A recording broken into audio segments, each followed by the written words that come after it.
Coach, thank you very much for your time and congratulations on the 1-0 win. Your assessment of the game, please.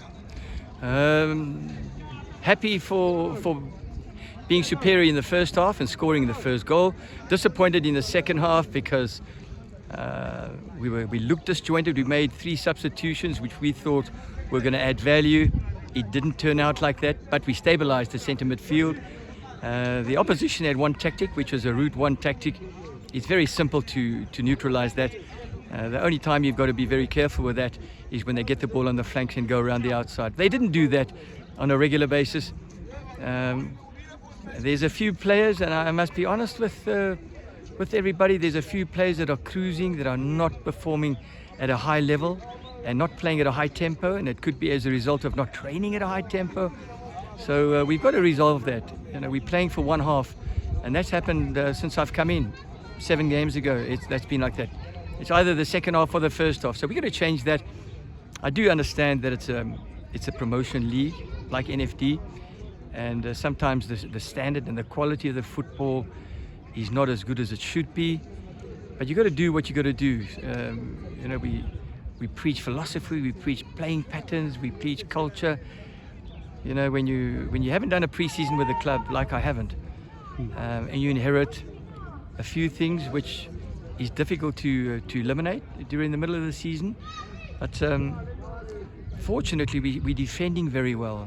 That's a very big plus for us. We didn't defend well against Dubai Continental in Soweto a few weeks ago when we lost 3-1. And I think that's the only game since I'm here that we haven't defended well. But today again, Mahmoud's Tower, kid from Cosmos, Fox, Rabiot, very, very good defensive behavior. And of course the goalkeeper. As much as you can criticize his height, he's only 5'5", I think. But he's agile, he jumps, gets the ball at the highest point, and he's kicking out of his hand. He's just the most brilliant. He's probably as good and or better than Itumeleng Kuni ever was. So a lot of work to do, and we must be a little bit careful, especially me on a personal level. I must be careful not to try and expect unrealistic performances. You think when you train with them and you see them do well, you think, shit, hold on, they're really going to perform on Saturday. And then they come and they only play for 45 minutes. Do the substitutions make such a difference? You know, you can always debate that point. But when you wake up on Monday morning, or what's it today, Tuesday, tomorrow morning, and you look at the log table, you've got 3 points, and that is what everybody looks for. Coach, you mentioned the first half. What are some of the things that you did so well in the first half that were not there in the second half? And during the course of the second half, how did you try to change that so that you could gain the upper hand, gain the control, and create goal-scoring opportunities? Okay, good question. So in the first half, the team was playing, the opposition was playing a route one ball, and they weren't picking up the second ball. We were picking up the second ball and launching counter-attacks and quick transitions from our half. That's number one. Number two, we insisted that the 2 flank players, Karabo, Mashonisa on the one side and Shebelez on the other, that they stay on the halfway line, right up on the touch line, and when the goalkeeper, Sidingo, gets the ball, kick it out of his hand directly to we saw numerous times where he kicked the ball from my left to this area of the field, and we had a lot of penetration down the left-hand side, not so much down the right-hand side, but we picked up the second ball, and inevitably you've got 2 attacking midfield players. That's the way we started. Under 23s, and they were rampant. Going forward, they were rampant, but going back, they're not going to perform a defensive function for you. So after half time, we lost our way a little bit. We got casual at the back, we got casual in the midfield, and we thought, okay, let's stabilize it, bring on 3 senior players for the 3 under 23 players, and as much as we stabilized the center midfield, we didn't head the ball clearly. When it came from their defense to their attack, we didn't clear the ball cleanly, and 1 or 2 midfield players over elaborating on the ball. So all those things play a big role in how you perform and what you want to achieve in the second half. You know, you have to play 10 outfield players have to play at maximum level. Otherwise, you know, you don't play against these guys are not easy grade 3 players. There's a lot of competition in the ABC. Unfortunately, they had a goal scored. It was disallowed. I think it was offside, for what it's worth. But we've got a lot of work to do. And I said to the players now, we're got a direct free kick outside the 18-meter area, and it's 40 seconds left to go in the game. Okay.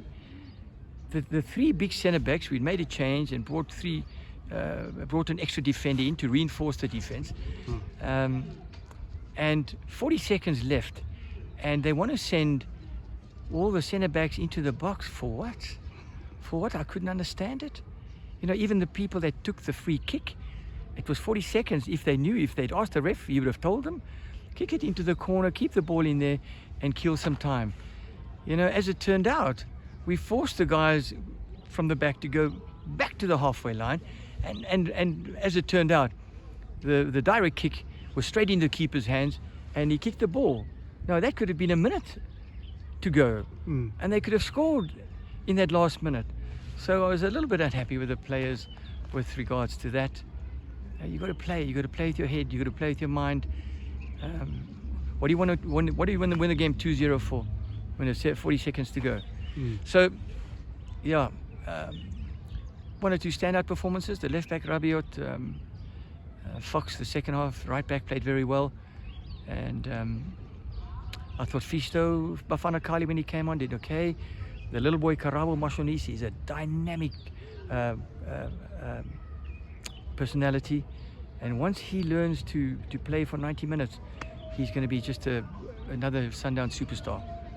But yeah, all round, we just got to take the 3 points and come back and regroup. Coach, important 3 points. They reduced the gap to 10 points between you and the local leaders, Highlands Park. You have a game in hand, of which if you win, it reduces to 7. So you're at a stage where, following what happened at Dube and the draw, are you under pressure not to drop any more points? Because any more points you drop allows Highlands Park to run away with it. See, we said so before the game. It's if you lose or draw today's game, it's over. Go home, finished. It's over. Your season's finished. I don't know what the chairman would have done. You know, he may have just released a few players and kept a skeleton squad. I don't know what the outcome would have been, but we were very aware of that you needed to win to go within 7 points. Is it 7 points? It's 10 points now, but we have a game in hand. Okay, so we'll go back to 7 points. What's got to happen? Highlands Park have got to lose 2 games. The only time Highlands will be under pressure is when we get within 1 or 2 points of them. That's the only time they're going to feel pressure, and they might make mistakes under that pressure. But as long as it's 7 points or 8 points, the pressure is on Gomora to win all the games. You know, that's the reality. The pressure's on Gomora to win all the games and hope that Highlands lose. Once they've lost a game or 2 and you get within 3 points, 2 points, then the pressure's on Highlands and then they'll make mistakes. But all we can do is just keep winning. That's all we can do. Thank you very much, Coach. Thank you, sir. All the best going forward. Cheers, mate. Thank you.